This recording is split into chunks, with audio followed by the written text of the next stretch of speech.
Athletes from all over the nation flock to Waco, Texas to compete for Baylor's reigning national champion acrobatics and tumbling team. Some hail from the West Coast, others from the Southeast, and few, like Emily Bott, from the Northeast. East Islip on Long Island. It's probably 45 minutes away from the city. So a lot of people don't know much about Long Island, actually. They only know about New York. And when I say I live on Long Island, they're like, what state? Each competitor brings their talent, heart, passion, and even their accent to Central Texas. What does a Long Island accent sound like? And do you have one? My mom has a stronger Long Island accent. Oh, gosh. I mean, I'm aware that people on Long Island and from New York in general, like, we just talk different. Your typical New York accent, like not pronouncing the R, like New York or my daughter. So when I'm down here, actually, at practice, sometimes it'll slip here and there throughout my words, and my friends love to make fun of it, and they're like, wait, can you say that again? How many y'alls have you slipped into your lexicon? I haven't said it too much because I'm still like really stuck on my New York, you guys, instead of y'all, but it has slipped here and there. One thing that hasn't slipped is her performance. Emily earned All-American status as one of the best tumblers in the nation.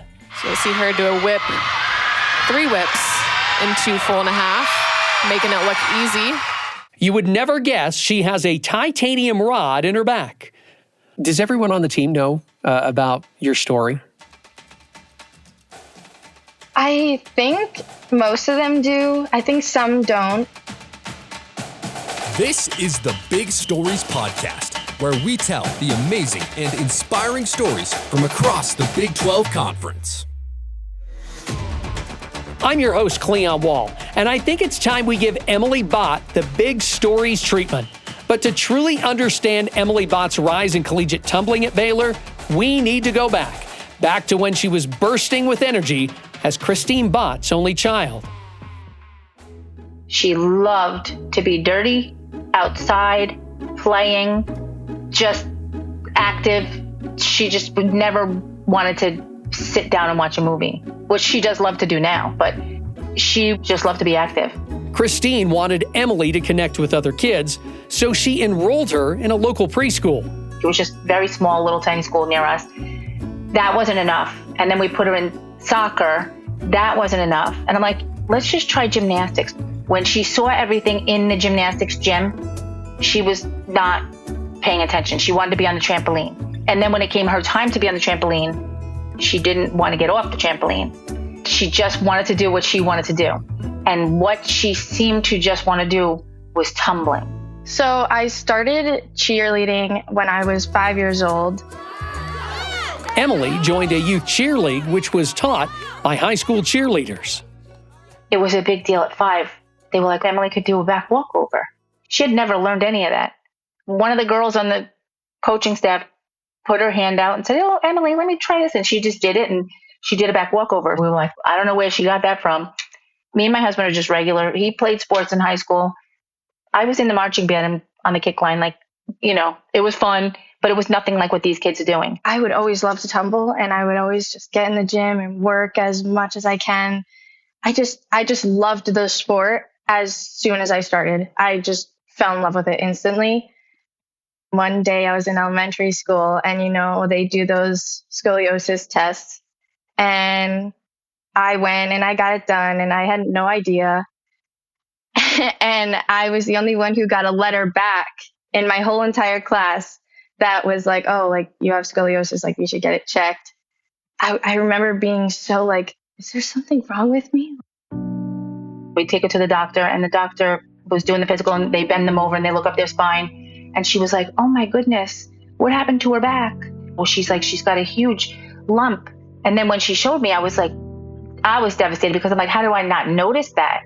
Christine had known this was a possibility. From the moment Emily was born, she was unusually fussy and didn't move her body like other babies. Doctors said Emily sustained an injury either in the womb or during birth. This one specialist took a whole spinal x-ray and said, just do physical therapy. He's just like, but don't be surprised if she ends up developing scoliosis.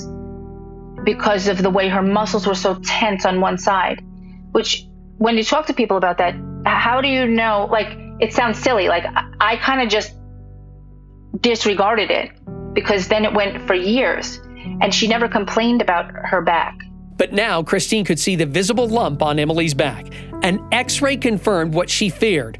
Her daughter had developed scoliosis. Emily's back had curved past the 25-degree mark. As I got older, my back pain started to get worse, and I also noticed that my body was changing and it wasn't looking like everybody else too. And when you're growing up at that age, you just want to fit in and stuff like that. And I look in the mirror and my shoulders are completely different heights. One side of my ribs are like kind of sticking out more than the other. Also, I had to get 2 back braces that were hard braces. You would have to make it extremely tight so you could try to help improve your spine to get back into place, but it never really did much until when you take it off, it goes straight back to where it was. You got it, push, push, push, push! With everything going on, I still did cheer because I knew that I just loved it too much. I loved tumbling too much that I just kept going. For me, it wasn't the end of the world, and I knew that somehow I would get through this.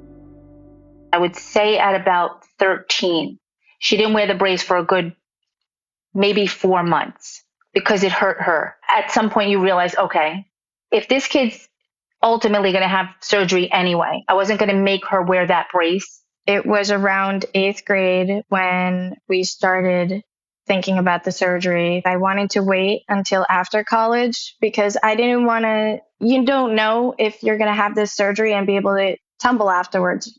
It's unpredictable and they never know if your body will ever be the same after that, if you'll be able to move your back certain ways. Dr. Amaral, he had done her hip surgery and he was just so amazing. He x-rays her. And in that short period of 4 months that she didn't have her back brace on, her curve had progressed to now over 60 degrees.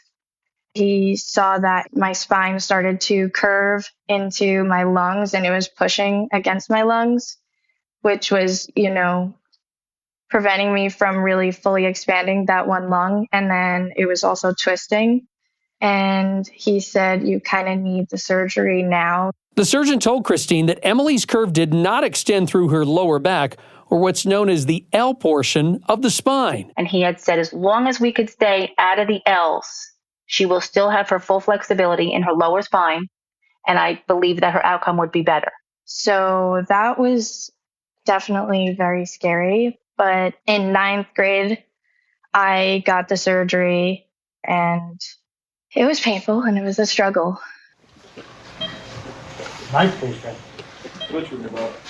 It took them 9 hours to do the surgery. And when she came out, she looked terrible, because they do it face down and kind of inverted, and she was swollen. They had to shave down a little bit of my spine on each side because then they have to do the 2 metal rods on each side of my spine to get it to where it needs to be. And then they do 28 screws to keep it in place. Then the rest of my lower back is my back, but probably 3/4 of my back is just metal rod. Basically, that whole part of my back doesn't move anymore. Only my lower back moves. Right after the surgery, I had to relearn how to walk and stuff because my body's equilibrium was kind of off, center of gravity was off. Her surgeon, who's amazing, he said, look, 7 weeks is the mark. At 7 weeks, to your comfort, I'm confident for you to start training again. So at 7 weeks, she said, I want to go to the gym. I was in excruciating pain when I first tried to go back. I tried to do a little bit and I was like, okay, I'll try a round off and maybe a back handspring. It was very painful and I was like, wait, but he said that I could try to go back 7 weeks, so why am I in so much pain?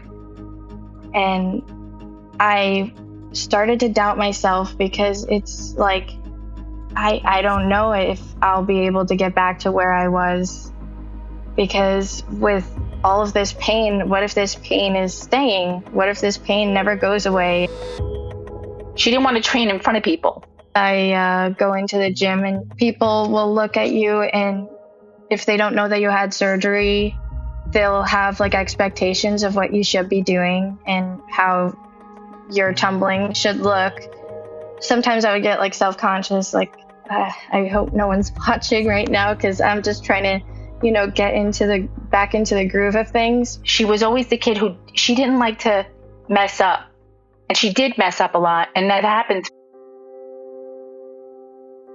Sometimes I would have to take a step back and just say, like, people get through it, and if they can get through that, I know that I'll be able to tumble as long as I just keep working on it. Like, it's not the end of the world right now. COVID-19 restrictions also kept prying eyes from watching Emily work out. So it was a blessing when that happened, because she was like, the world shut down. Nobody's looking at me now. And she was able to go to the gym by herself. They would allow me to be in there, and she would work at her own pace. Finally, when everything came back, she was able to do everything. And people were just like, oh my goodness, like, how'd that happen? And she was like, I worked hard. Emily continued cheerleading competitively through the rest of high school and had the talent to pursue it in college. I love cheer, but I wanted something a little different. I was ready for change. She had followed all-star cheerleaders go make that switch. And acro and tumble is everything that she loved, minus the parts of the cheer that she didn't love. She never loved the big hair. She didn't love the glitter all over the eyes.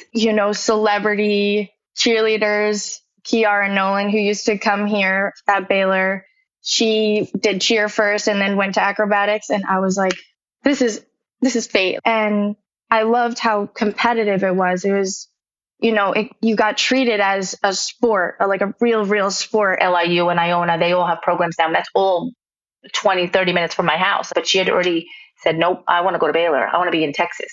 I still don't love her being this far away. Like, I little bit the first year was hoping she would hate it and just want to come home. I know that sounds terrible, but it's far. How do you think you did your freshman season? Levy McDonald as the base, Emily Bott as the top. I could have done a little better, maybe. I mean, there's always more room for improvement, but I loved it because it was something that like I've never felt before. Just winning the national championships with this big team that I got to grow and experience all of these, ups and downs throughout the year with. It was something just special. Round off handspring, 4.5, round off whip. And they're excited about that one. So how did you go from being a specialist of the week your freshman season to an All-American 5-element acro champion last season? How did you make that leap? I kept working as hard as I could. I loved going back into the gym and doing just different passes, tumbling passes. I would, even if they weren't made up like on the roster of a bunch of different combinations of skills that you can do for passes, I was like, well, maybe we could do this. I just wanted to keep learning, and I think I was able to get myself out there. And I think that Coach Fee and the team has helped me grow and feel more comfortable in my own skin and trust myself and feel more confident in my skills. And that definitely helped me be able to, go out there confidently and do my skills the way that I want to. Oh, and you're an academic All-American too, so there's that. I would say her confidence has changed for the better. Getting back to messing up, and she doesn't like to mess up. That made her be timid as an athlete to some extent. And now she doesn't get nervous. The support system is just so great that she doesn't worry about that, because she knows, she's like, I know they're trying their best and I know I'm trying my best. And they know nobody's going to have a perfect day. She's inspired me because it teaches me to take nothing for granted. That's first of all. And the second of all, it teaches me that I could always work harder, do better, and excuses are bad. I've had bad days before, and that I didn't feel the greatest, or I was doubting myself constantly. But sometimes you have to get yourself out of the doubt and think to yourself, I know I can do it, and there's nothing that's stopping me except me. You know, I am able to work around this rod in my back, and like, honestly, anybody could do it. If I could do it, anybody could do it, because it's hard, but it's definitely so worth it. Thanks to ESPN for the highlights of Emily and her teammates' competitions. Also, a big thanks to BYU Radio's post-production department for the sound design and music.